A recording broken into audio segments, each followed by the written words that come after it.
All right, well, I think it's time to get started.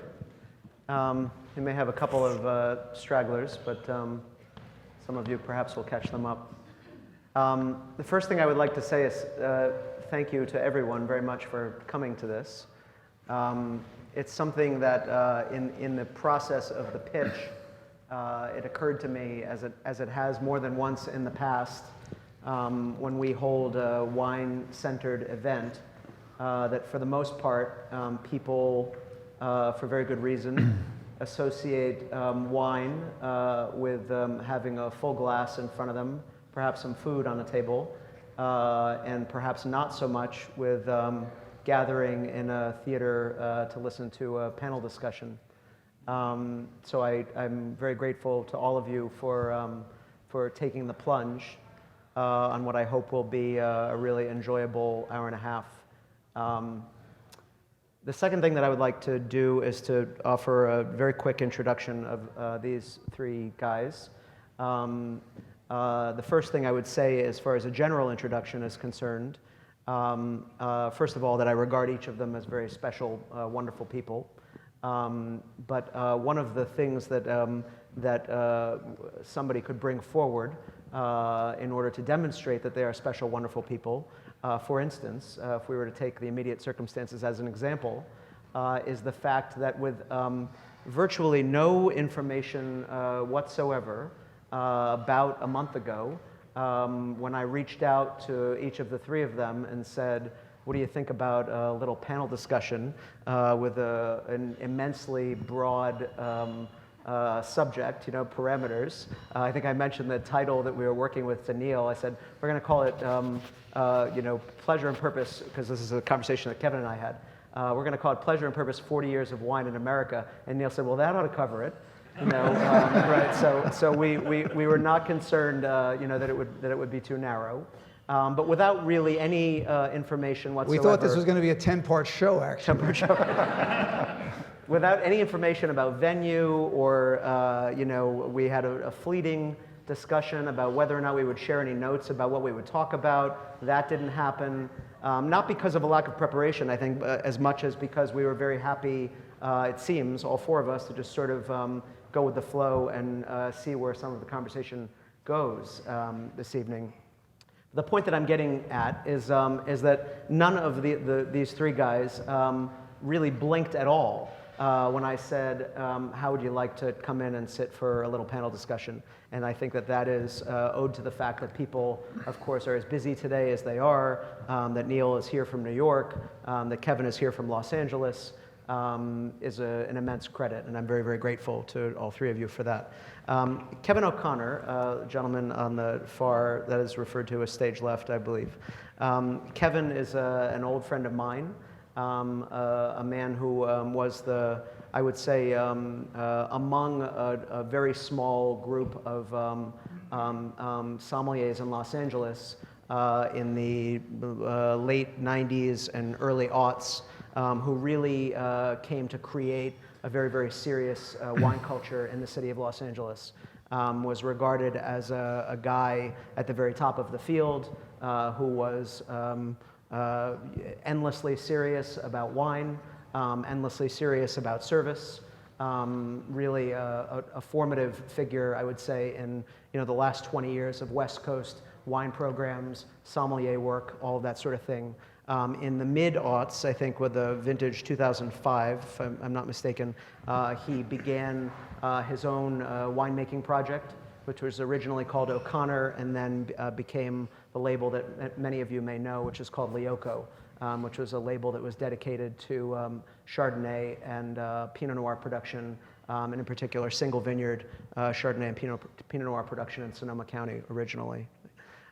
Steven Singer, who for some of you doesn't need any introduction at all, was for many years a sommelier at Chez Panisse, quite a number of years ago, in the 1980s, is that right? 83 through 98, something like that. Sommelier at Chez Panisse for quite a number of years in the 80s and 90s. Was the co-founder of a retail store, or the founder, co-founder, of a retail store, wine store in North Beach called Singer & Foy, which I was never lucky enough. I arrived in San Francisco after the fact, but which I've heard from a number of people, no kidding, I've heard people say this may be the greatest wine store in the history of the city. But is it a wine? Why did I have to close shakes it his head. then?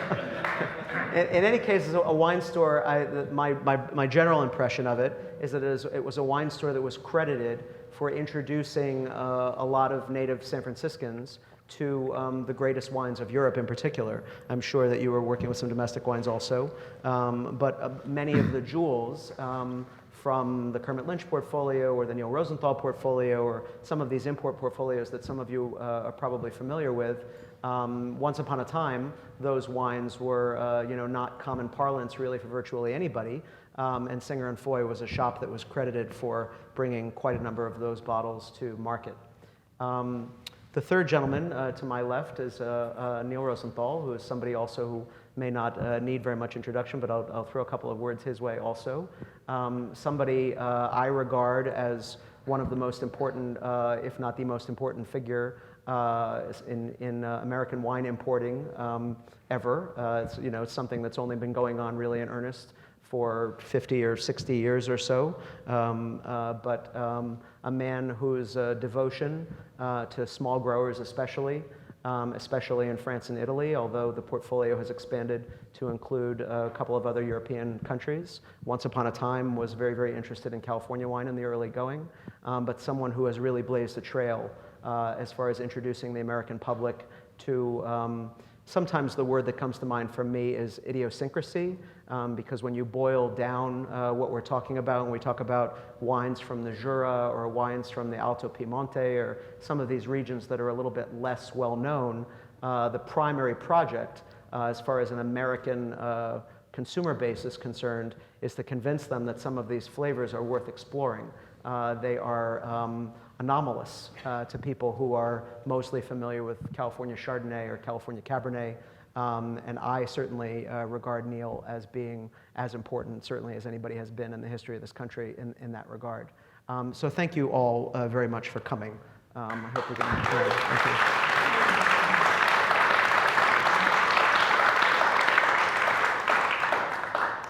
I mentioned to a couple of people in the lobby that I was feeling just a tiny little bit of nervousness about this. And then I further mentioned to a friend that perhaps the reason I was feeling a little bit nervous is that this is, I think, a somewhat singular sort of situation. This is not the kind of thing that any of us encounter very often. And I'm really grateful to have these three guys sitting up here and to have some of the conversation that we're about to have. The first thing that I want to do, this is something that I planned some of this, and the first thing that I thought I might do is to introduce a little bit of personal context, because very often when I find myself talking about wine, I sometimes want the people, the guests in a dining room or the people that I'm speaking to casually to have a little bit of a sense of where I came from, the perspective from which I came as far as wine, when it became something important to me or how I learned anything about it. Sometimes you don't have time to convey information like that. But what I thought we might do to start is that I might ask the three of you to try and recollect a very formative moment or a couple of formative moments from early on when you first came to feel very, very compelled by wine as a thing. Because of something that you tasted, because of someone that you met, something that drew you in immediately to the world of wine. Do you want to start with that? Oh, I will say also that I had a conversation with a friend a few days ago who said that they were quite taken with the moment in the film Mondovino when you said to what's the gentleman's name? Jonathan Nossiter. Jonathan Nossiter. When you looked at Jonathan Nossiter and said, "Listen, I want to tell you, in my childhood home, we drank milk." And that was a very clear moment, and it was something that you said with a lot of conviction. And the point of that was you didn't grow up with it. So how did it unfold for you? Well, that's a great starting point, I think, to launch into this discussion we're going to have over the this 40-year history of wine in the United States. For me, it was not a cultural imperative within my family, but what was recognized in my family was the greatness of Western civilization. And I don't mean to be obtuse about this or take something into a totally different direction other than speaking about wine, but in my home, because my grandparents came from Eastern Europe, essentially Russia and Eastern Europe, there was this great appreciation for the great books, the great art, the greatness of this kind of Western civilization upon which so much of our history has been based. And so when I went off to school, when I went off to university, I had studied history as a major and little art history as well as a minor. And when I took a break and I went off to Europe, because that was at my generation, to be considered a well-educated man, which is what my parents always wanted for me. That was their holy grail for their children, and had nothing to do with wine, certainly. It certainly didn't have anything to do with food. But they considered to be a well-educated person, you had to have music in your life, you had to have art in your life, you had to have literature in your life, and you had to go over to Europe to experience what they sensed. Not so much as what they never had the opportunities that I ultimately had. So when I went over as a university student and spent a considerable amount of time over in Europe, I had wonderful epiphanies that ultimately related to wine. I wrote about one of these moments in my book where I was on my way down to repeat the Hemingway experience of running down from Paris to see the running of the bulls in Pamplona. And on my way down there, we were driving, a friend of mine and I were driving this, we bought this little Citroën de Chevaux, you know, those things with the little canvas roof. And so we spent 12 weeks driving all over Europe at that time. This was 1966, believe it or not. And we stopped one evening on the way down from Chartres. We stopped at the Great Cathedral in Chartres, and we stopped in Bayonne, which is a little town just south of Bordeaux, on the way down to, we're in Basque Country at this point in time. And this was in the time when Arthur Fromer's books, Europe on $5 a day, this was not an exaggeration. You could do it. So we were sitting on the road, the Route Nationale, and waiting for a place to open. There's a little place open. We walk in. Within a matter of moments, they've got these big tables laid out. There's 4 or 5 enormous wooden tables, and there's a big, stocky woman who is receiving everybody, and we are the only 2 Americans there, and all of a sudden, all the fishermen from town come in. They've just landed their boats after the day's catch. They come in, and everybody sits around the table. And she comes out. There's no menu.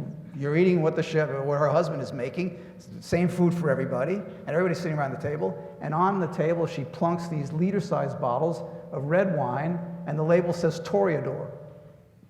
There's no vintage. There's no name of the wine. There's no indication of where it came from. But it's this Toreador thing, and everybody starts pouring themselves glasses of the wine. And that's when it just struck me that this is the beauty of wine. This ability of this magical liquid to make for convivial moments. And that to me is what really set me off. Ultimately, I mean, it took me years and years and years before I managed to make myself miserable for the next 10 years studying law and practicing law. But, you know, this notion in the back of my mind was how important this could ultimately be. Steve? I grew up in an unlikely place to get stimulated by wine. I grew up in Oklahoma, in Tulsa, and much of my kind of coming of consciousness was about trying to figure out things that weren't from Oklahoma. And my father, interestingly enough, was a smart guy and not necessarily the most worldly person, but smart in a way that his worldliness and his sense of cosmopolitanism kept expanding.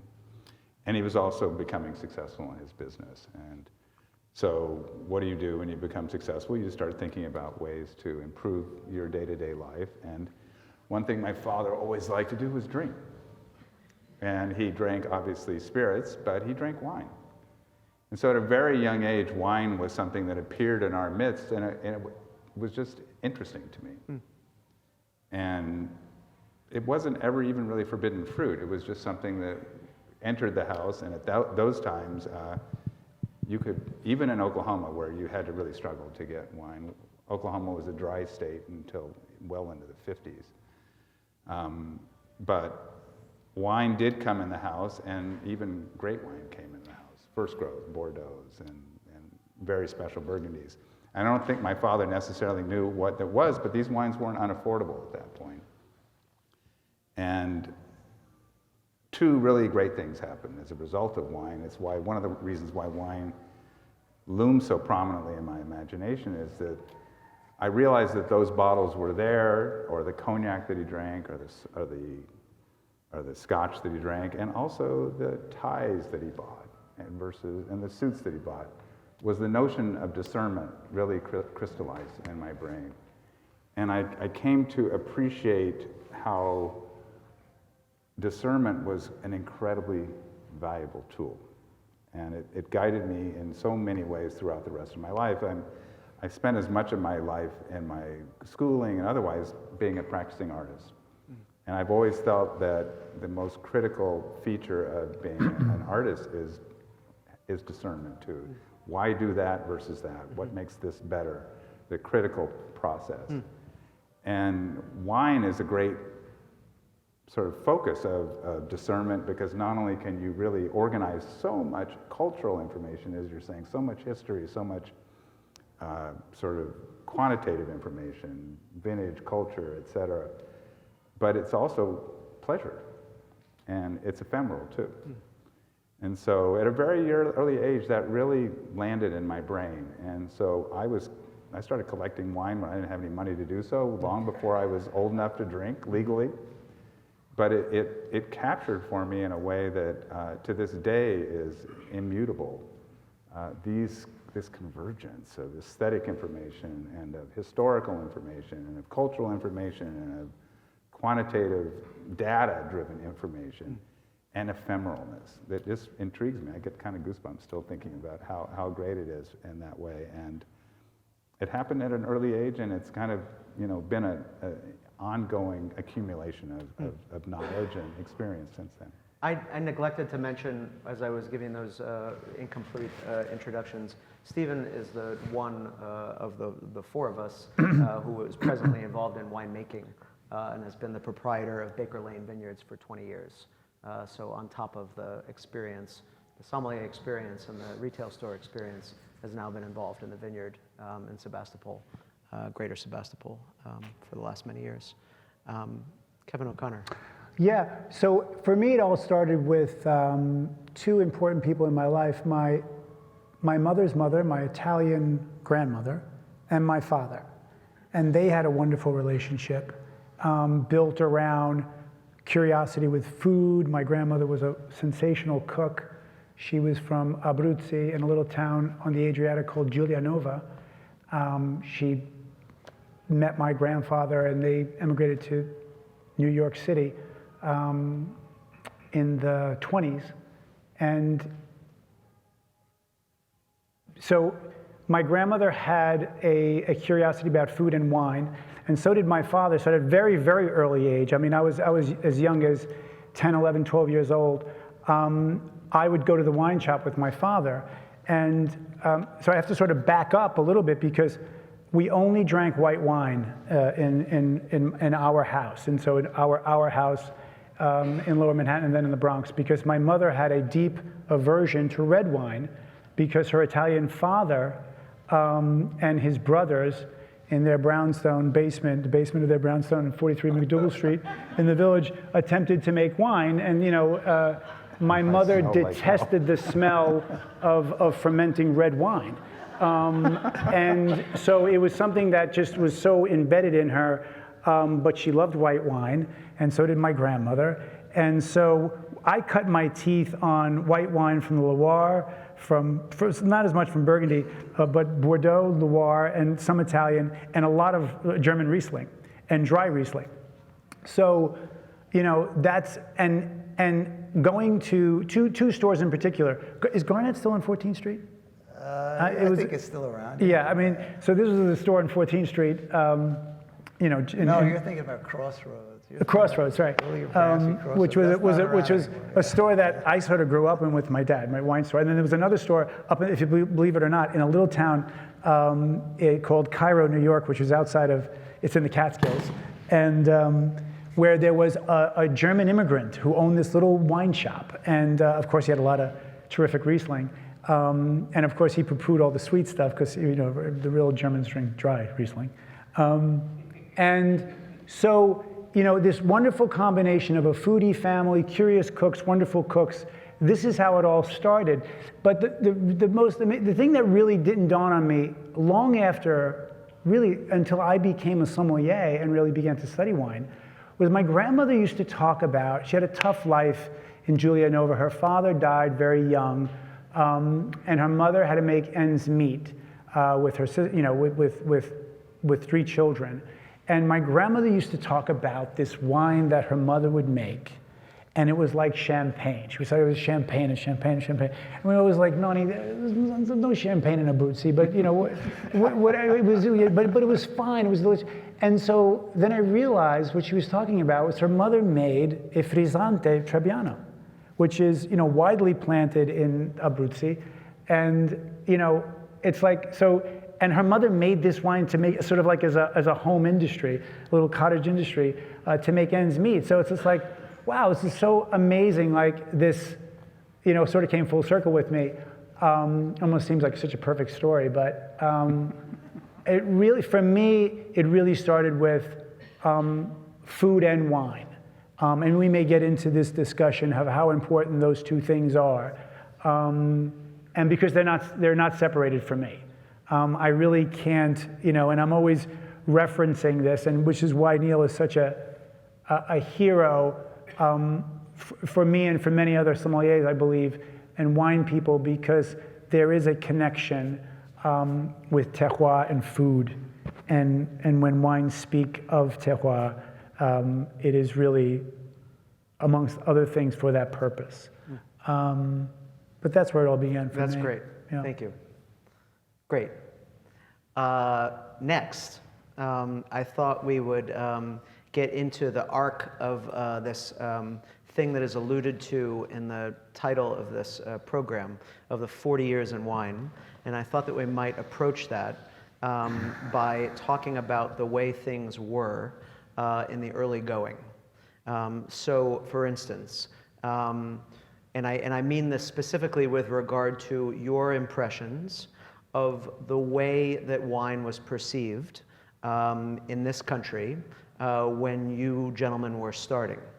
The kinds of conversations, for instance, the question occurred to me, Steven Singer, what kinds of conversations were going on tableside at Chez Panisse in 1985?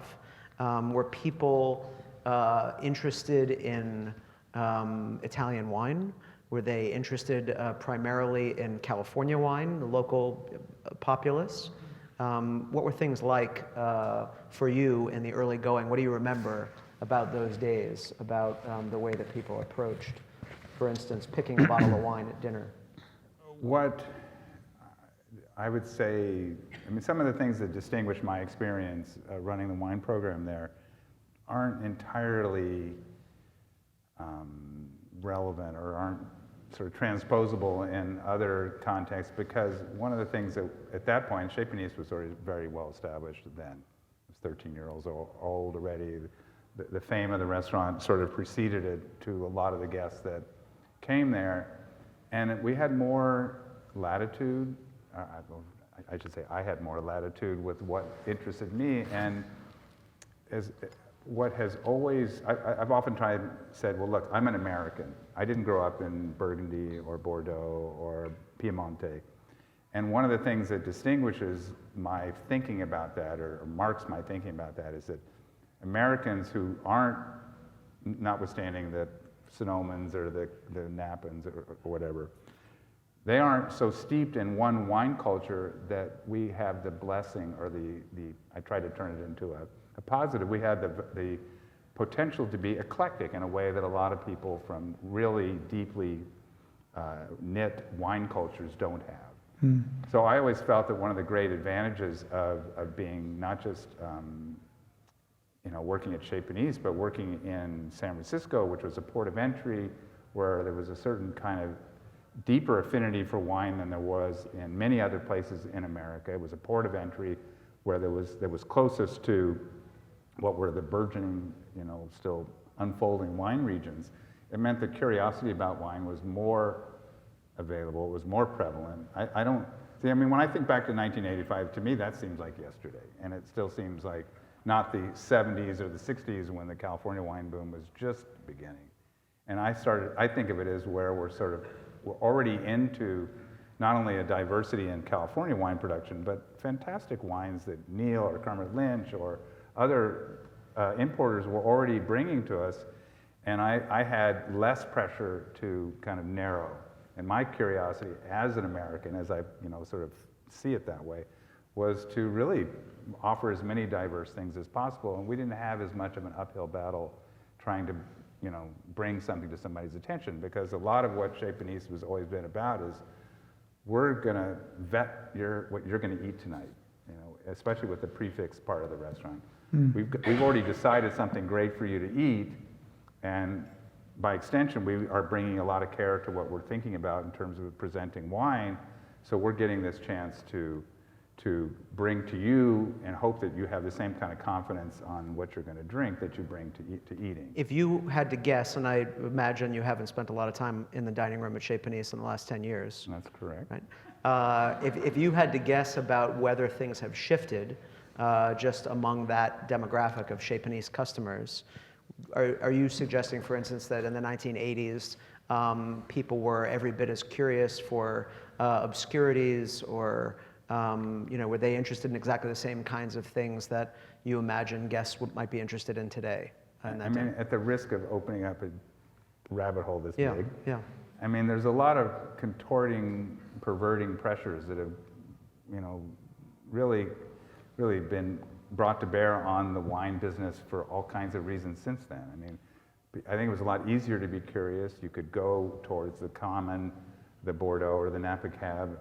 And now you've got so many things that, it's almost the more outre you are, the better, or the more kind of eccentric the wines are, the better. And it's hard sometimes to actually say better should be, if it's off the beaten path, it still has to land at a level of balance and tension and deliciousness. I mean, I use the word deliciousness. That really matters to me in everything that goes into my mouth. And I think that it's a lot harder to, I mean, there's so much wine out there right now. It's hard to see the forest from the trees a lot. Yeah. And a lot of people that are selecting wines for us to drink in restaurants, they don't really have a North Star. Absolutely, right.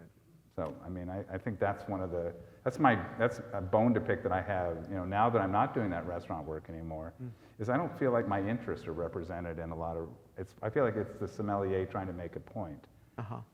And also wine has gotten so expensive for so many, there's so much good wine out there. I always used to think the best thing I ever could do as a selector of wine for my retail business or for my restaurant work was actually to find great wines at every level. It's easy to pick, Chateau Lafite or Romanée-Conti. That doesn't take any skill. Having a passion for drinking and eating at the table means understanding how to drink at every level. I don't know if you feel that way, Kevin.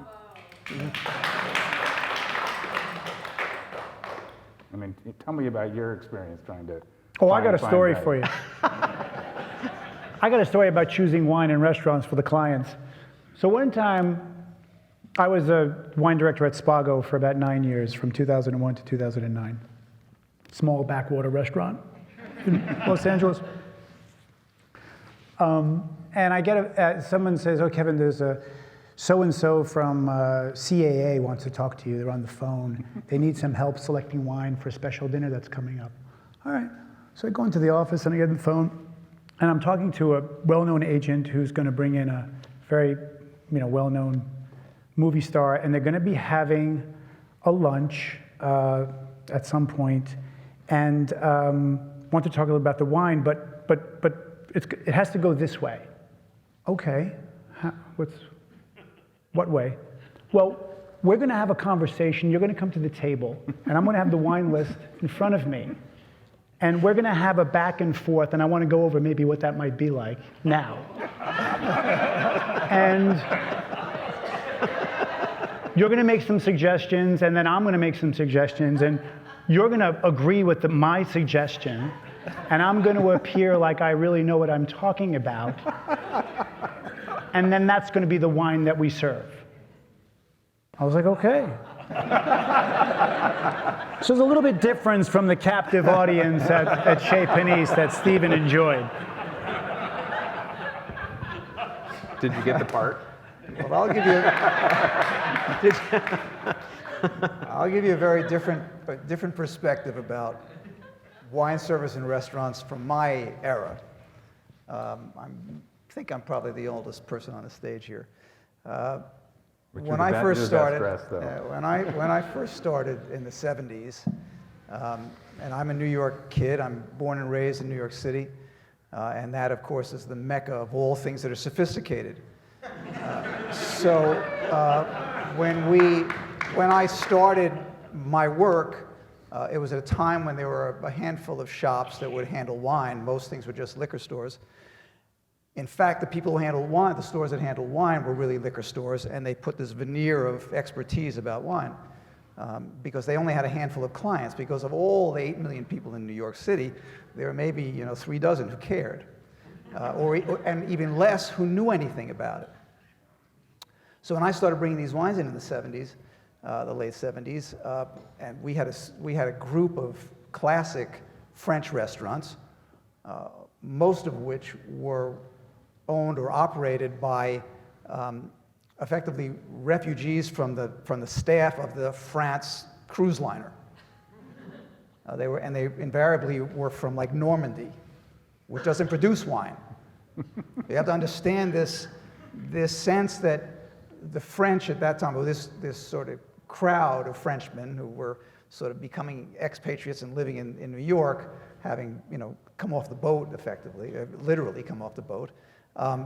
They knew nothing about wine, but they knew that their birthright, this connection between France and wine. So it gave them immediate legitimacy. And I was, as Matt mentioned, when I first got started in my career buying directly, the first stop I made was not in Europe, but it was out here in California.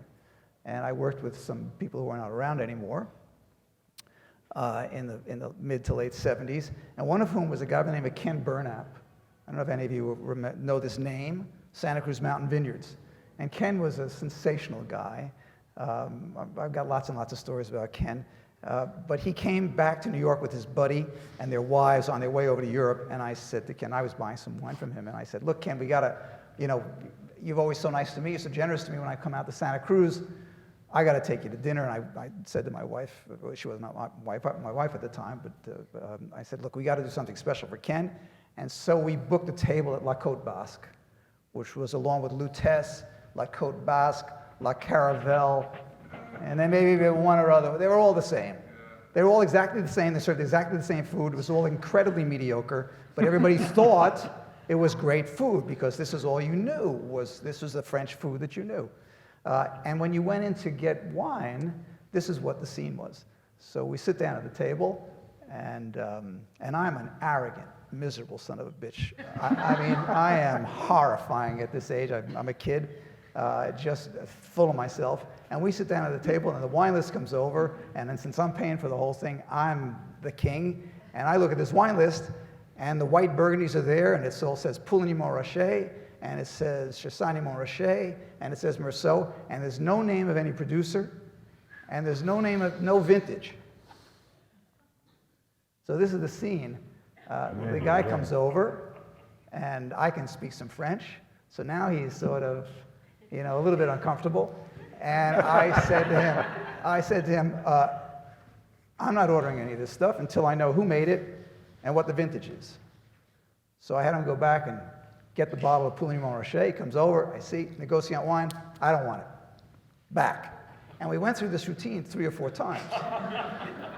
He's so fed up with us. He can't stand the fact that we're sitting there. But that was the state of affairs in the 70s.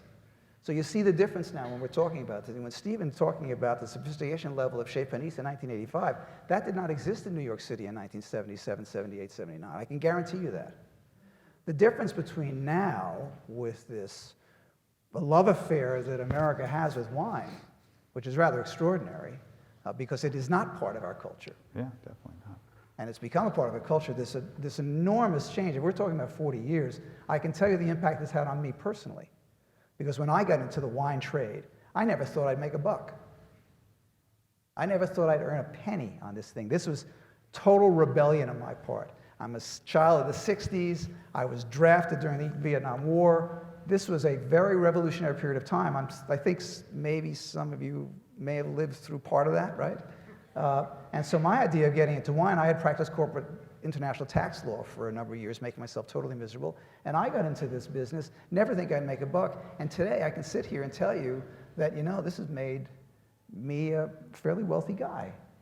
And that's a big, big difference in the wine world now. But it has another side to that story that we can get into as we further this discussion, because it's not all roses and candy.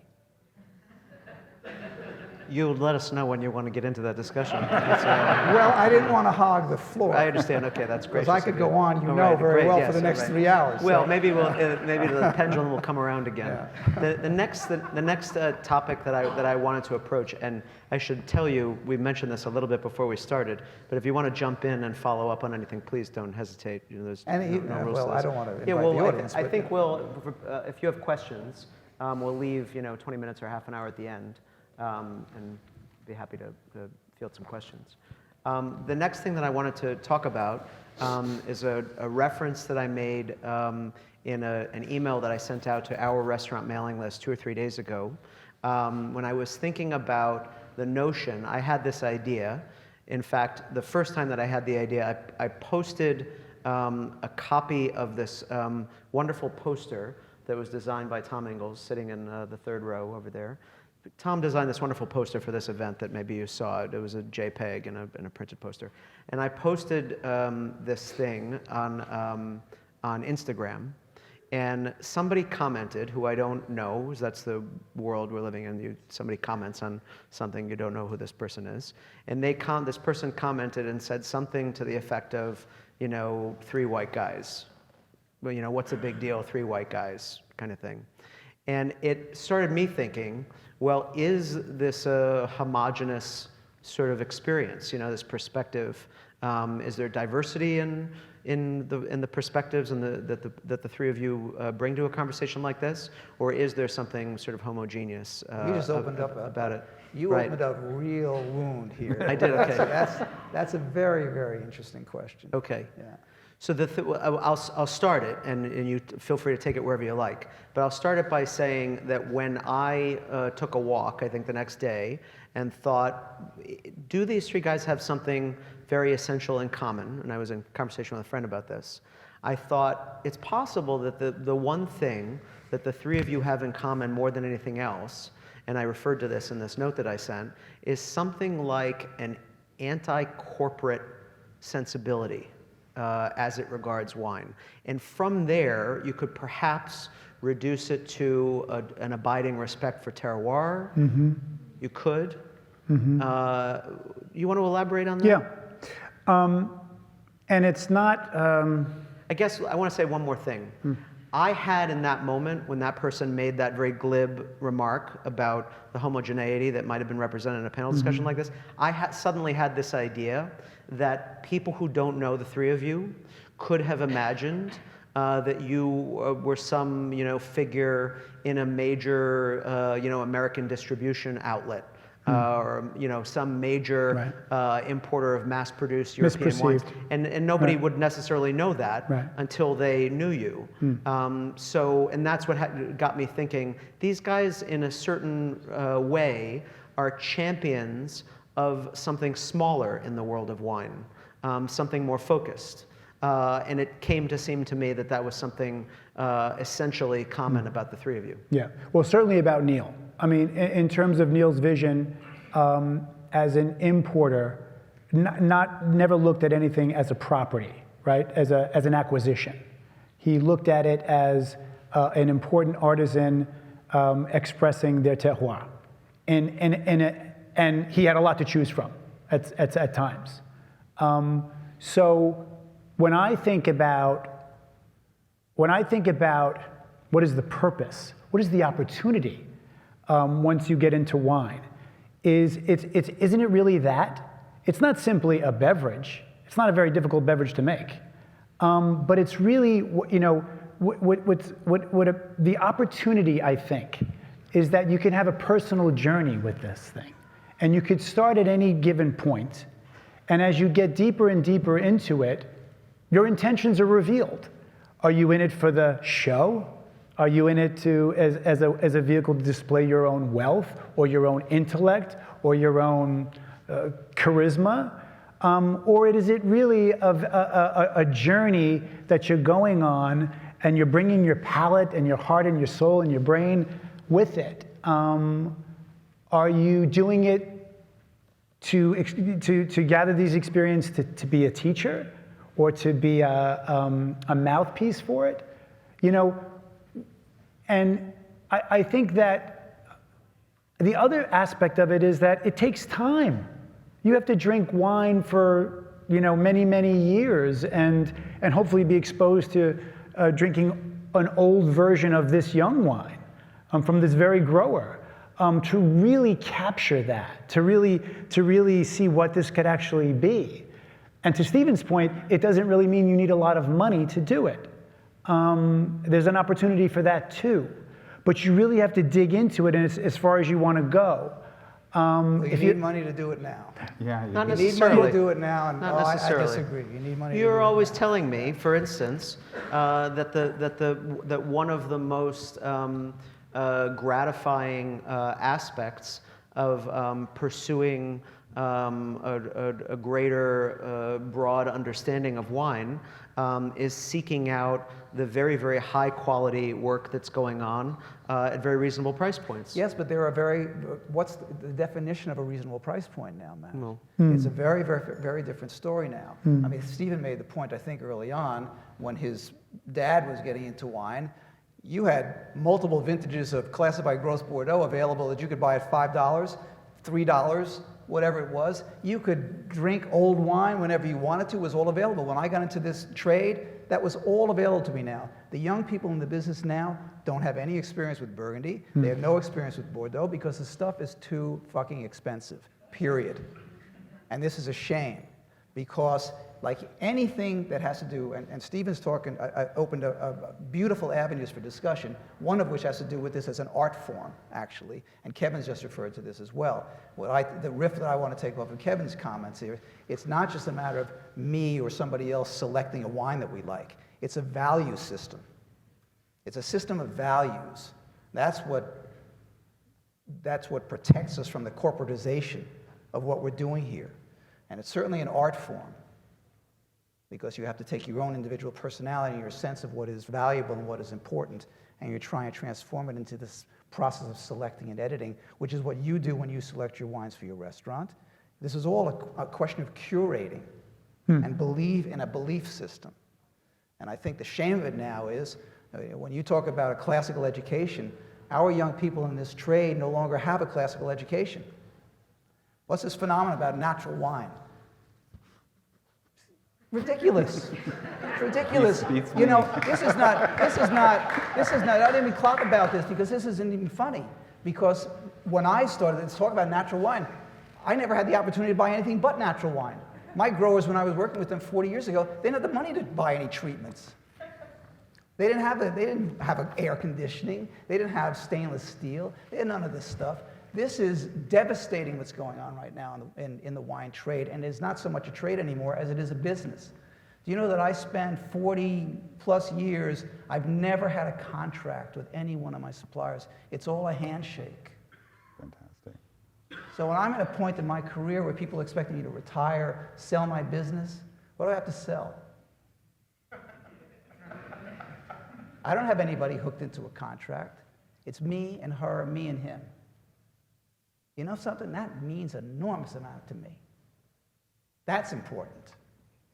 So when somebody says this stupid comment, there's 3 white guys on the stage, that is so superficial and so meaningless because it's what's inside that makes a difference.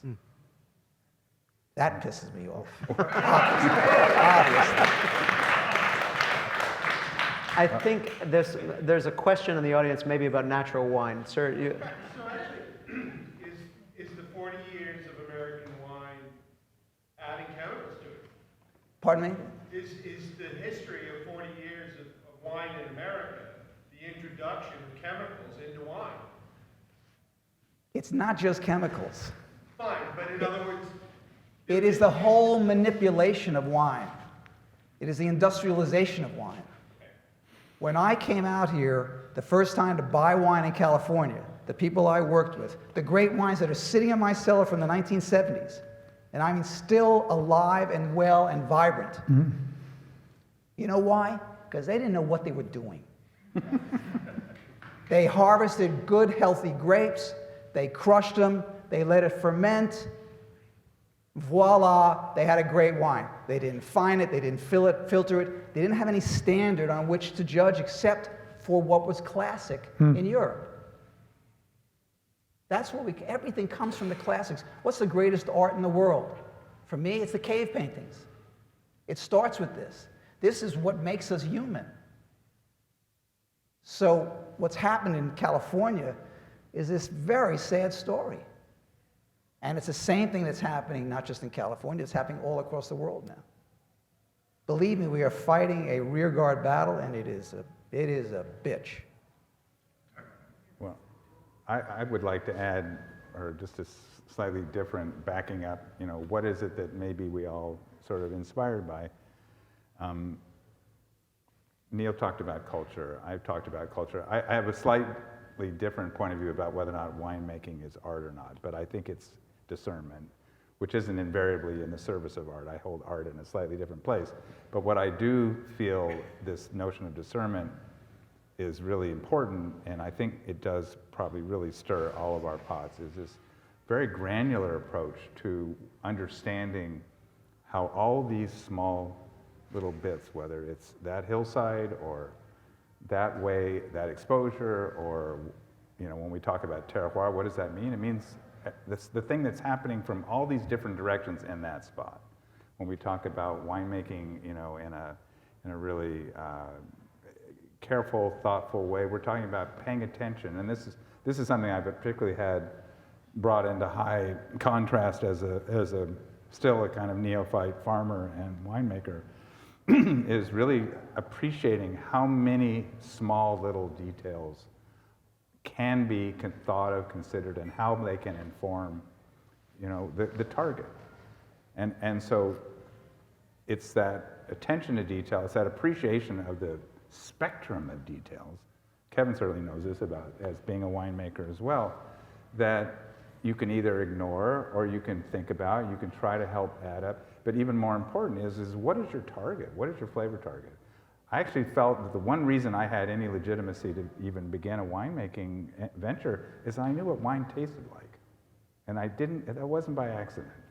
I was tasting thousands and thousands and thousands of wines and looking up every one that I didn't know for years, looking at maps, trying to figure out why that wine tasted a little bit like that or it didn't taste like the one next to it. What were these various details having to do with quantitative information and also very kind of interpretive information that really add up. And if there's anything that I've kind of had happen to me as a winemaker is tremendous humility, knowing that no matter how much I know, I can't control the weather, and I can't really fully know where things are going except for based on history. And that's one of the reasons why I think wine is so richly interesting is that it is so much about history. Absolutely. I mean, I oftentimes talk about wine as being, in effect, a time capsule. It's a record of what happened in that vineyard in that year. That particular year. Yeah. And to watch that unfold is a fantastically interesting narrative. But really, we should be positive about some things, and that is this. Because Neal will be the first one to say this. You know, he's an American person. He's an American importer of old world wine. And we are in the best wine market on planet Earth. Absolutely. So the consumer economy, particularly after World War II in this country, has really enabled us a lot in wine. And so this is what's encouraging, and I try to encourage young people. It's like, look, you know, I mean, 25 years ago, very little Rosenthal wine made it to the West Coast. I mean, as opposed to now, which is a fantastic thing. So now, you know, with the influential and the visionary importers like Neal, with great American winemaking, and has gotten much, much better over the last 25 years. You know, we are in a great market. I tell some aspiring sommeliers and young, you know, wine and restaurant professionals that, you know, it's all here. And, you know, and I understand when Neal says it is quite expensive, and restaurant wine is way too expensive, and we could talk about why that all happened. It's not a terribly interesting discussion. But young people, if they're curious in this country, if they, you know, with the elaborate, you know, internet that we have, the ability to do your own research, to almost be self-taught, if you're curious and hardworking, is really immeasurable. And I think you can't be poor. you can't be poor. Okay, but there's a lot of things that if you're poor, you're excluded from. Unfortunately, in this country. But I think that the fact that we are in a market where all, you know, every wine grower on the planet wants to be in the American market. Let me tell you the difference from a historical perspective. When I first opened my shop in 1977, I wanted to be a rule breaker, and so all the commercial crap that I saw around had no place in my shop. First of all, there was no pure wine shop in New York City. It was all spirits based. I opened the first wine only shop, and I had as my jug wines at that time, I had two wines. I had a white wine and red wine. All the other stores were selling Almaden or Bola or Sebastiano. I mean, scary shit. I mean, you talk about making people sick. Well, I can go on for this for a long time, but so I had two jug wines. I had a white wine that came from the Frascati district in Lazio, the little Colli Albani thing that was maybe 10.5% alcohol. It had a nice fancy little net around it. That made it, and I sold it, and we sold it for $3.99 for a liter and a half. And the red wine I sold was from Valtellina. It's 100% Nebbiolo from the Rinaldi family. Valtellina, 100% Nebbiolo for $5.49. Why is that important? Because that was a great wine. And anybody could come in and buy that $5.49 jug of a liter and a half. Anybody, no matter how rich or poor you were, you could come in and get that wine. You cannot get that quality anymore at that. It's not available to people who do not have a certain degree of wealth, and it's a shame. And that's what's happening now. What I referred to on a comment that I made before about the difference for me in relating to this wine business is that I never expected to make money. Yeah, I've got a good deal of money in my pocket now. But the negative side of that is that wine is so popular, it's changed so dramatically the economics of this business we're in. It's not a trade anymore, it's a business. You know, I feel like I'm almost the last Indian standing, because to go around without a contract with people is seen as lunacy. But isn't part of the reason it's so costly because we're paying people a living wage? No, that is not the reason. So what's the reason? The reason is that land prices are skyrocketing, and so that to make a wine, to produce a wine, costs more and more and more. What we've gotten away with for all these decades, and that's why European wine still has an edge over anywhere else, pretty much, is because these families have owned these vineyards for generations after generations after generations. That system is at the breaking point right now because they can't afford to buy the vineyards anymore. You've got a family, take a French family, you've got 2 kids. What's the next generation going to do? You can only produce so many grapes from a hectare of land. So if you don't have more access to more land, you got to feed the next generation after that. What do? You have to go out and buy some more land. If the land prices are escalating, so that the only people who can ever invest in Burgundy now are people with $1 gazillion. Or you can't even go into Bordeaux anymore except if you're in an outlying satellite area. It's now happened in Piedmont, and it's changing dramatically this relationship that we have between value, to discern what value is anymore. And this is going to be the death of what we know as the family. Look, my business relies on estate bottled wine. I never, ever, ever have trafficked with wine from a negociant. Well, I think what's happening in part is there's at least a bifurcation, if not even a or what goes beyond trifurcation. But I mean, to talk about kind of my history as a retailer and what we were trying to do, and what I think did mark my store and distinguished it, is we had a wine tasting bar there, and what we were trying to do was simultaneously educate ourselves in the most extravagant way possible, and obviously have our customers subsidize it and educate them in the process. So what we could do in 1983 was open up all the first grows and sell a taste for $12. You know, how can you taste a 2015 Margaux or Mouton? You just can't. Well, the other response to that is, Stephen, who wants to anymore? Well, because those wines are all made according to a formula. Well, not to mention that they're also sold overwhelmingly to people who don't even regard them really as wine. They're badges of wealth, and they're sold a lot of times to people who, at this point in time, have no sense of the historical culture. And you know, I think money is looking for things to buy. There's so much wealth made in a lot of other countries in the world. More power to them, but what they're doing is they're buying whatever prestige items they can, and they turn those things no longer into wine, and in a lot of ways, as Neal's saying, they're not even really made to taste like wine anymore. Well, they made what to somebody's imagination of what wine is supposed to be. So, you know, Stephen and Kevin have both used the term winemaker or winemaking, and I think that's an accurate description of some of the activities you've been engaged in. The term winemaker or winemaking is forbidden to be used in my little company. I use wine grower, actually. Right. Wine producer. Right.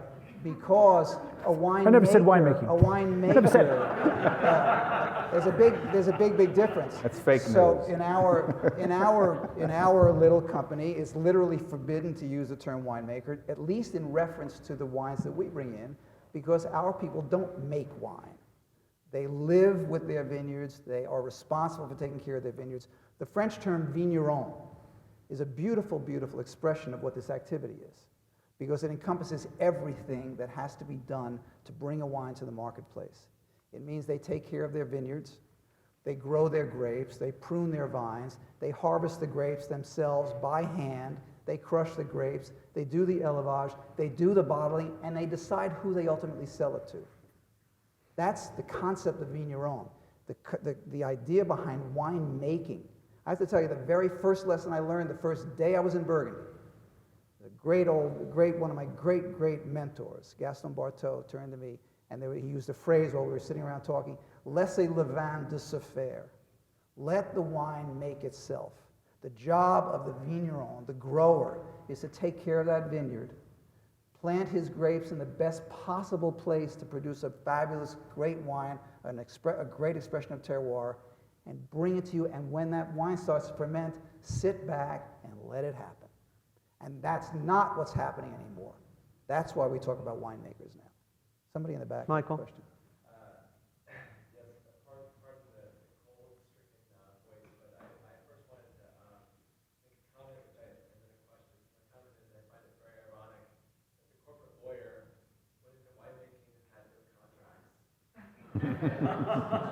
But it's not ironic because it's exactly because of my experience as a lawyer where I understood that the people who enter into contracts, they enter into contracts because they don't trust the other person.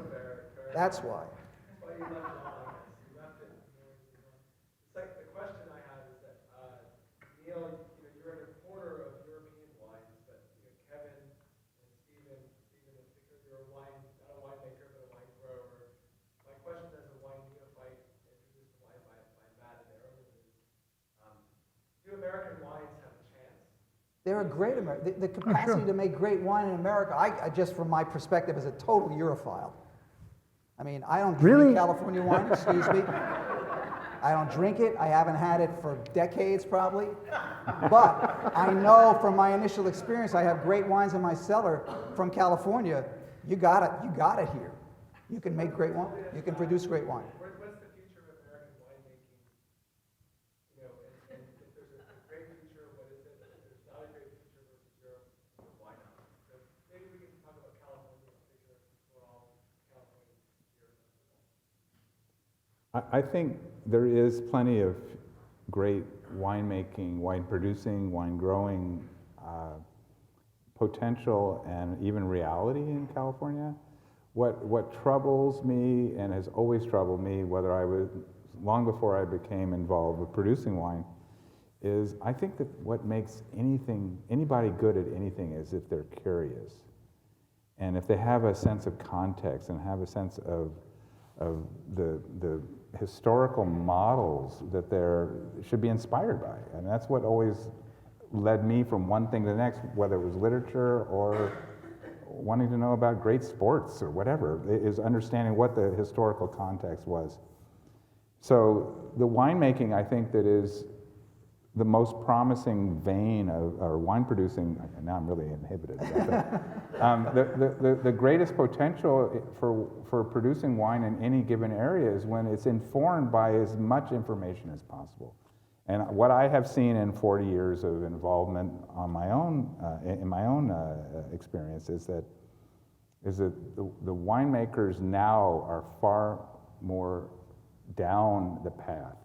The only problem that we still run into is that sometimes people think, oh, we've already got it all figured out.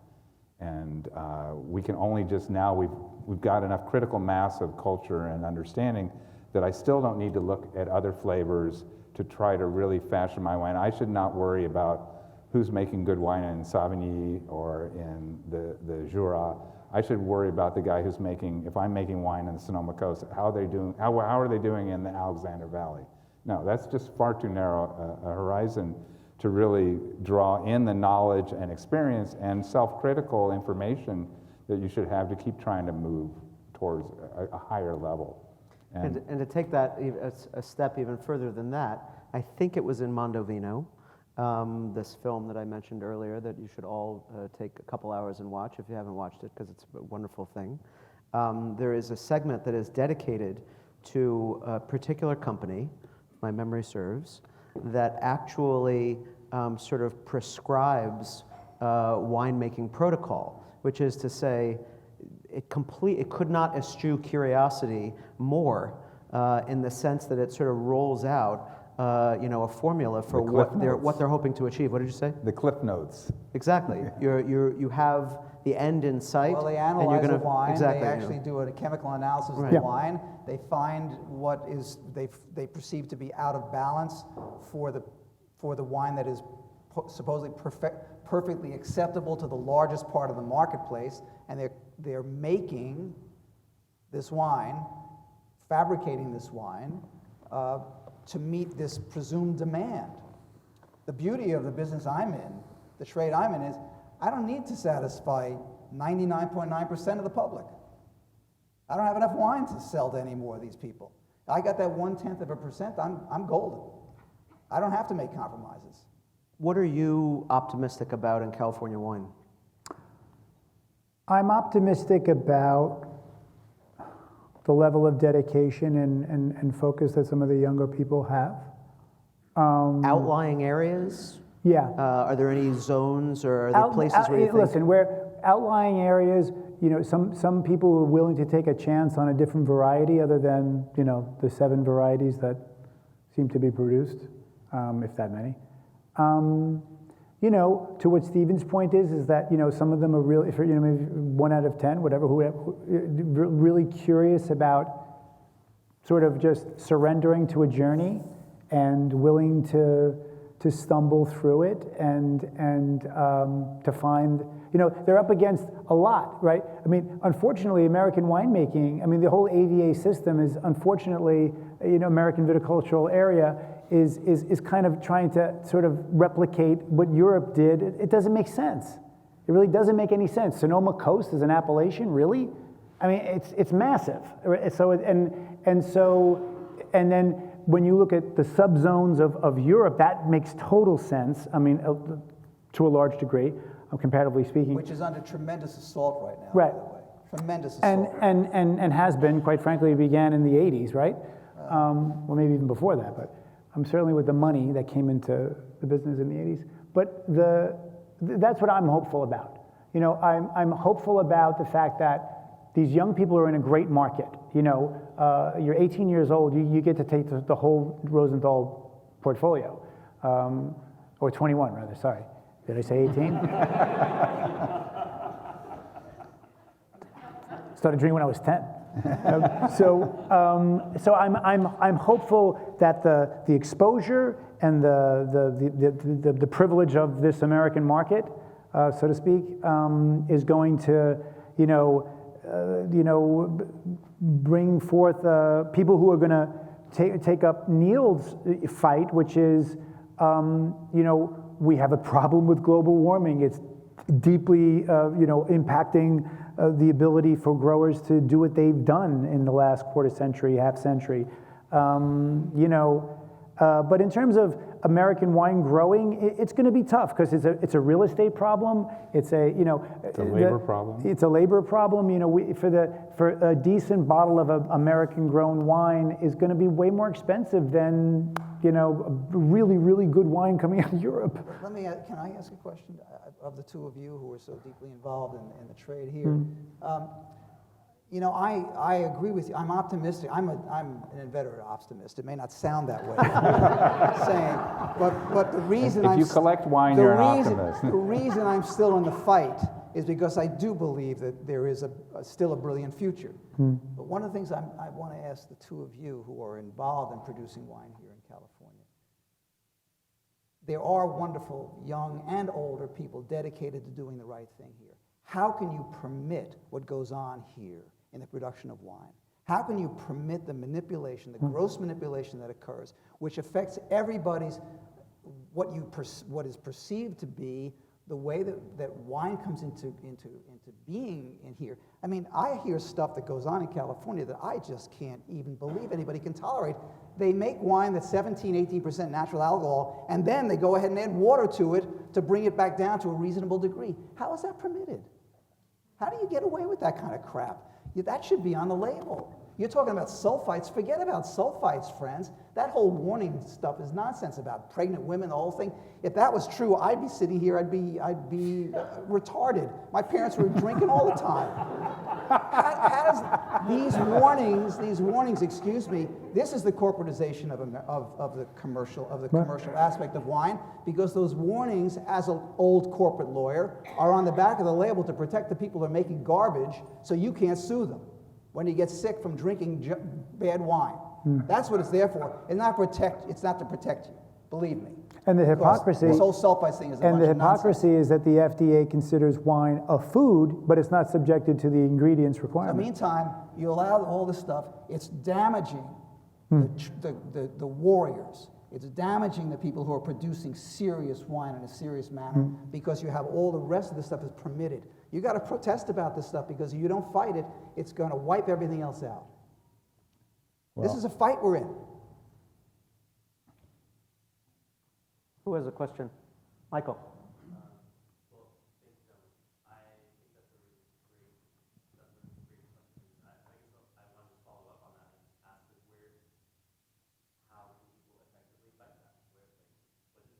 I was about to point out, I don't think either Kevin or Stephen, just for the record, have permitted that, at least not in an active way. So you guys can't really speak to that. I think, Well, I think the people who are what I'm saying is the people like you have to protest about it. You got to stand up and say something. In what about way, it. though? I think you have to make it public. The people in the audience here don't know what goes on in these wineries. Right. Okay. Right. Right. No, you're probably right about this, but the larger audience doesn't, and I think somebody has to stand up and say something about it. It's indefensible. But who do you say it to? I mean, is that a work for journalists? You know, or is that a protest movement. I don't know. How do you get it done? I think somebody has to be the Pied Piper. Somebody has to start protesting. Mr. Pierce. So, so Go ahead. As a person who lives in Sonoma now and deals with a lot of wonderful young people making wine, I don't want to use the dirty natural word here. I don't want to create flames behind you.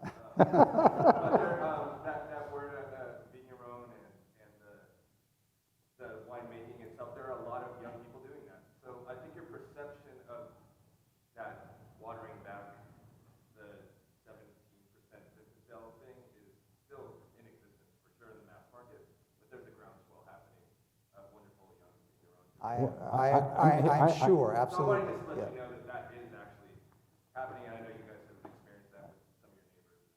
well, I had a really profoundly troubling experience. I made wine at a collective facility for the last 14 years. And there's a guy who was a real robust personality and a friendly guy. And I like him personally just because he's kind of, larger than life. And every now and then when I would be at the winery, he'd be working on his wines. And one time when I was working there, he said, come here, come taste with me. Now, I'm not going to say who this is, but he's somebody who has been hugely celebrated by critics, and Parker in particular. And I don't want to beat up on Parker, but I think the law of unintended consequences is one of the worst, and one of the most manifest examples of that Parker was, who? yeah, right. Dave Parker, the Cobra. The way in which wines in this, at a certain level around the world, and conspicuously in California, were made to meet the expected sort of guidelines of certain critics. So this guy had me taste his just whomping wines.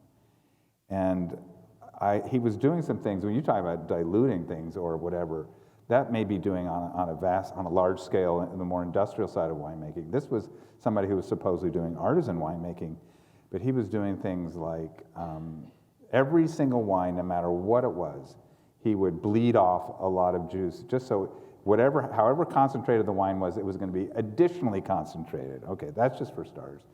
He was doing a lot of 200% new oak. So he would age the wine in 100% oak, and then he would, after a certain period of time, then rack it into a whole new set of barrels. He was adding a version of sugar to his wine that was a certain kind of sugar that will not ferment secondarily.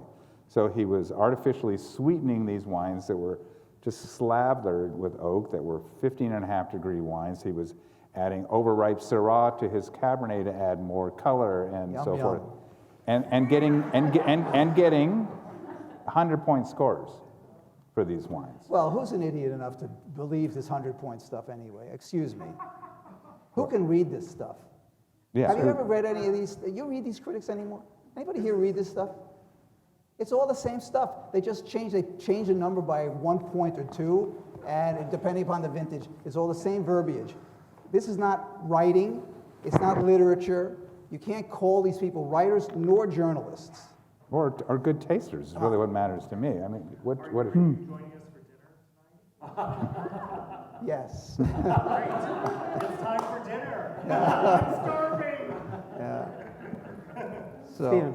Yeah, I guess it's more of a comment, but I think, Kevin, you were talking about when you own a song, like, making positive about it. I guess one of my concerns is so few songs, it seems to me, when they have the chance to actually experience bottles. Right, Primarily because of the price, right? So you get right. the situation where you have both winemakers and people working in restaurants and stores where at most they're tasting 2 ounces of wine, and I talk to them about wine and they're like, oh, yeah, that's their experience with wine. Yeah. And I guess I just feel like that's a very unfortunate thing. I mean, I was lucky enough to work with Matt for several years and, to experience the idea of sitting down, having a bottle, and enjoying that with food with a meal. Right. And when, your chance, like, oh, wow, table 15, order DRC, we get to check it and see if it's good. Let me have, like, a smell and a taste. And not only is that you're only getting a smell and a taste, but also your idea already formulated in your head that this is the best burgundy I can possibly have. I would like to field that question. And combined with a court of master songs that, takes wine and tells you what it's supposed to taste like. So all of a sudden it takes, a plethora of different varietals and different types, and then just, takes it down and like, this is what Pinot Noir should taste like from this region, in this vintage, and then it promotes that to being I want to just briefly, and we are coming up on soon in another 10 or 15 minutes, we'll be adjourning. But I want to come back to something that we started the conversation with.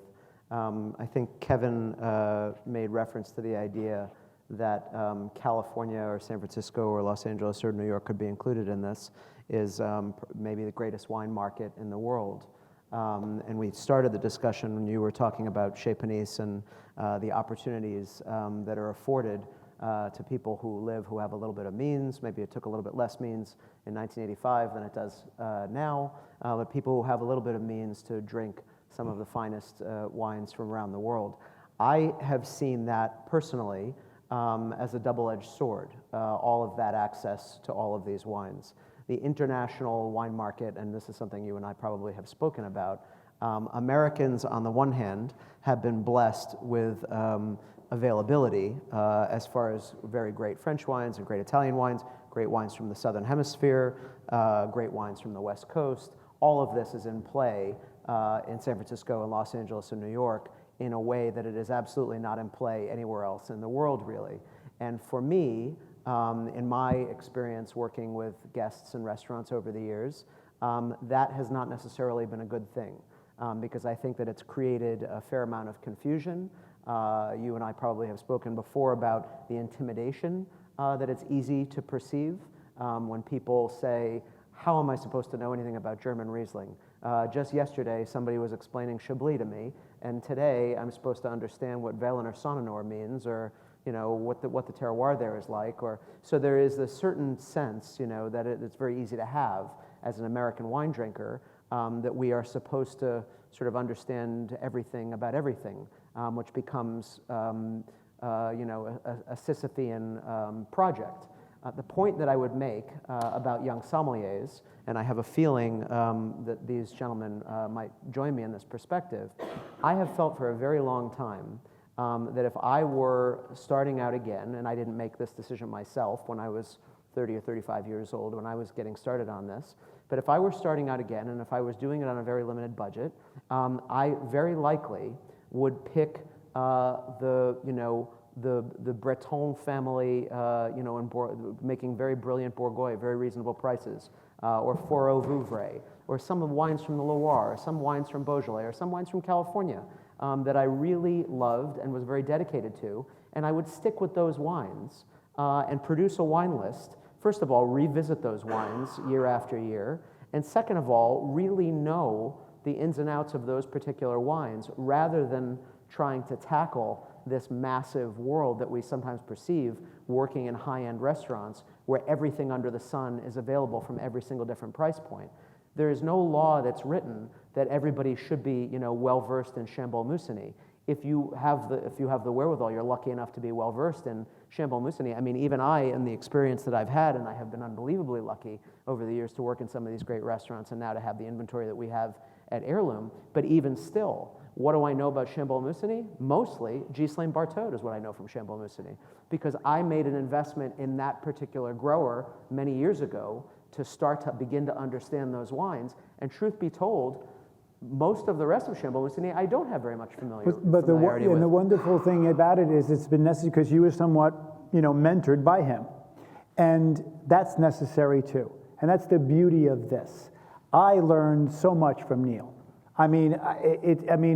Just because his attitude just kind of seeped into me, and it's kind of guided me. It set the tone. So you need mentors, you need teachers. That's a beautiful aspect. And then for those of you that just share wine and talk about it, it's a wonderful thing. It requires patience. It requires time. It requires a lot of things that are counter to. You know why a wine bottle is the classic size is 750 milliliters?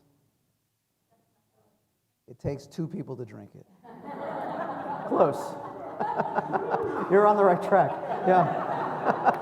It takes 2 people to drink it. That's the beauty of wine. So I just want to finalize that point that I was making, which is that in my mind, and I get clearer on this all the time, there is no gift in the wine world like context.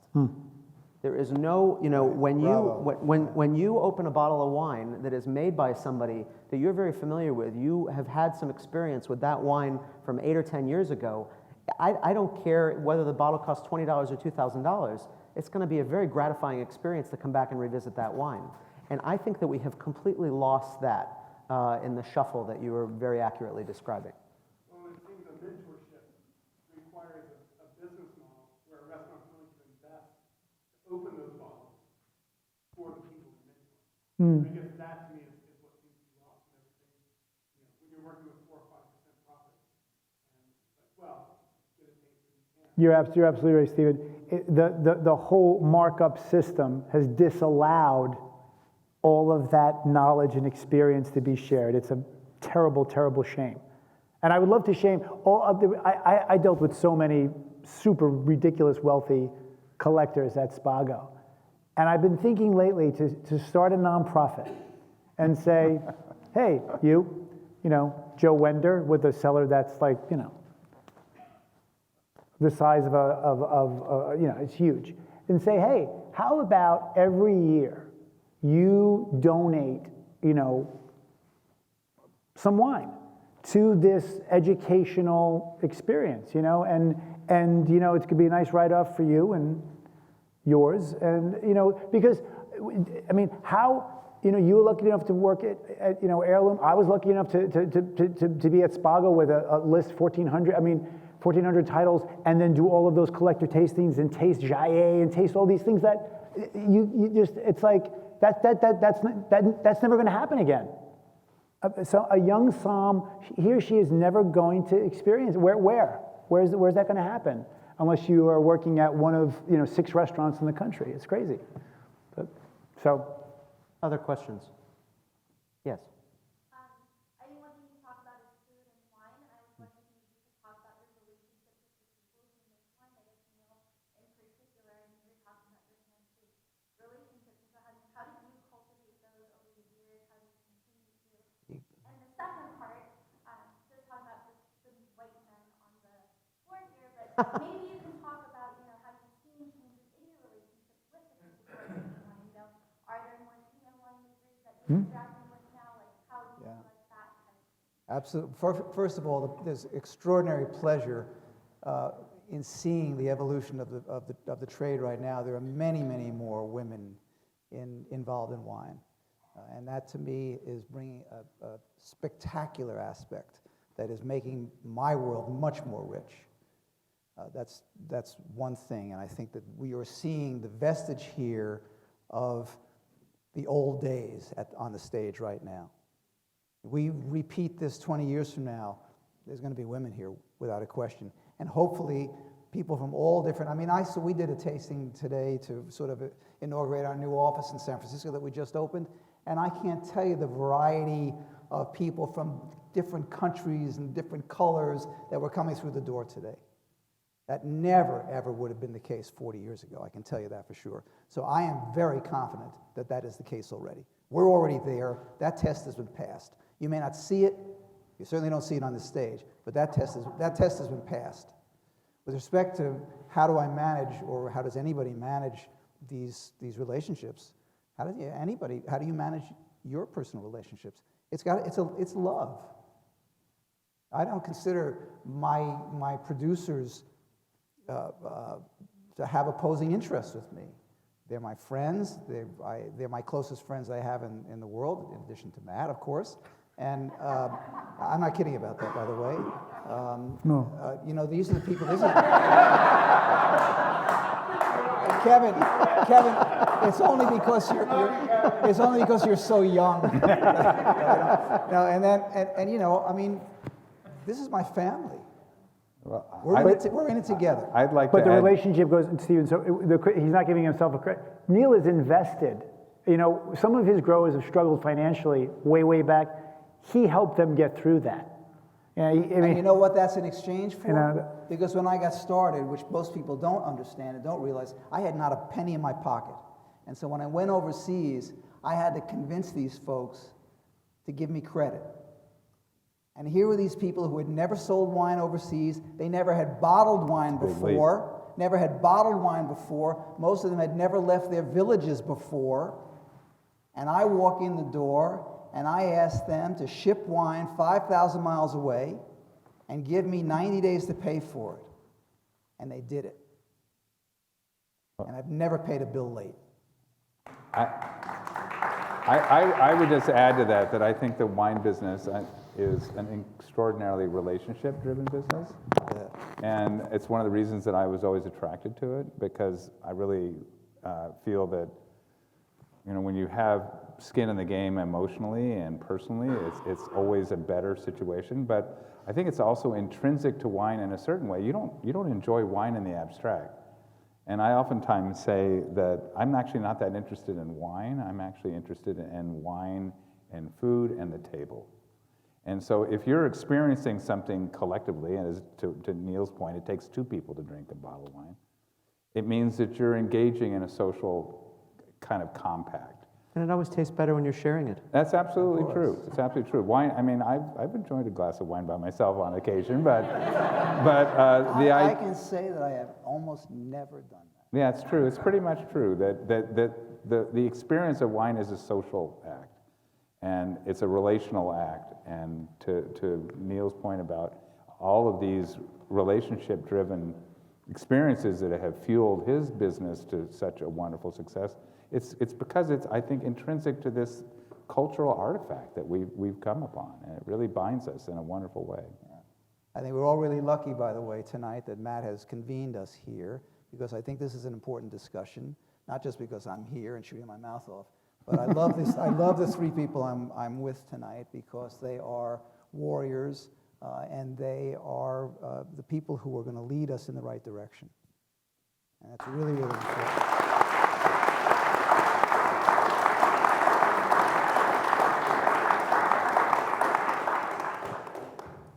If there are no further questions, thank you very much for coming.